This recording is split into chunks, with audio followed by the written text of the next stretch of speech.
उसमें उनके द्वारा जो परमिशन अप्लाई की गई थी और उनको हमने जो कंडीशनल परमिशन है वो उनको हमने दे रखी। जैसे कि आपको अवगत किया कि ईसीआई द्वारा 16 तारीख को मॉडल कोड ऑफ कंडक्ट दिया गया, तो उसको मद्देनज़र रखते हुए हमारी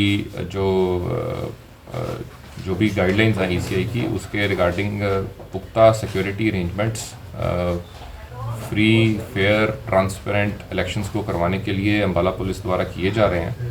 इसमें जितने भी हमारे इंटर डिस्ट्रिक्ट और इंटर स्टेट के बॉर्डर्स हैं उनको सिक्योर करने के लिए, ताकि वहाँ से कोई भी किसी तरीके की कोई मूवमेंट ना हो पाए, किसी ड्रग्स की, किसी आर्म्स की या दारू की। तो उन सब के लिए हमने एक डिटेल्ड सिक्योरिटी प्लान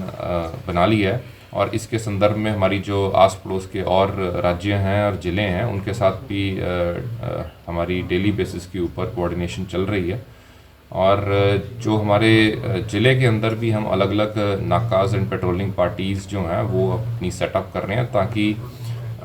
कोई भी किसी वोटर को प्रभावित करने की कोशिश ना करे, कोई भी किसी को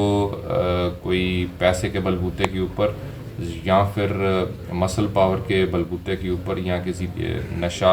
दारू के बलबूते के ऊपर किसी को इन्फ्लुएंस ना करे। उसके लिए पूरे अम्बाला पुलिस द्वारा पुख्ता प्रबंध किए जा रहे हैं। आपके माध्यम से मैं लोगों से भी अपील करूंगा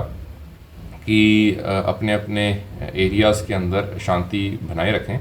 और कोई भी अगर उनकी सूचना अगर उनके पास आती है कि कोई वोटर्स को प्रभावित करने की कोशिश करता है, तो वो निसंकोच हमारे साथ हमारे कंट्रोल रूम के पास संपर्क करें। और जो जैसे कि आपको पता है कि जैसे कोड ऑफ कंडक्ट लगता है तो आपको अपने सारे प्राइवेट पर्सन्स जिनके पास असला है उनको जमा करवाना होता है, तो वो गाइडलाइंस भी हमारे द्वारा इशू कर दिए गए हैं। हमारी लोगों से अपील रहेगी कि 31 मार्च तक प्राइवेट पर्सन सारे अपने अपने असले को अपने नज़दीक के गन हाउस या थाने के अंदर जमा करवा के उसकी सूचना लोकल पुलिस स्टेशन के अंदर दें। और अगर किसी को थ्रेट है, जिसको लगता है कि जी उसके लिए असला रखना मैंडेटरी है, तो उसके लिए हमारे द्वारा यहाँ डीपीओ के अंदर एक स्क्रूटनी कमेटी बनाई गई है। वो अपना एप्लीकेशन जो है हमारे पास यहाँ सबमिट कर सकता है, उसके केस को एग्जामिन किया जाएगा और उसके ऊपर निर्णय लिया जाएगा। सर, सेंटर से भी कोई टुकड़ियाँ भेजी गई हैं इलेक्शन को लेकर, आईआरबी वगैरह? हमारे पास जो फोर्सेस हैं अभी, जो चाहे हरियाणा पुलिस की अलग से जो दल हैं और जो पैरामिलिट्री की फोर्सेस हैं, वो हमारे को उम्मीद है कि इस हफ्ते के अंदर यहाँ पे पहुँचनी शुरू हो जाएंगी। तो किसान आंदोलन के चलते भी पुलिस फोर्स लगी हुई है और इलेक्शन भी है, तो ऐसे में कैसे काम कर पाएगी पुलिस? अब पुलिस बिल्कुल हमारे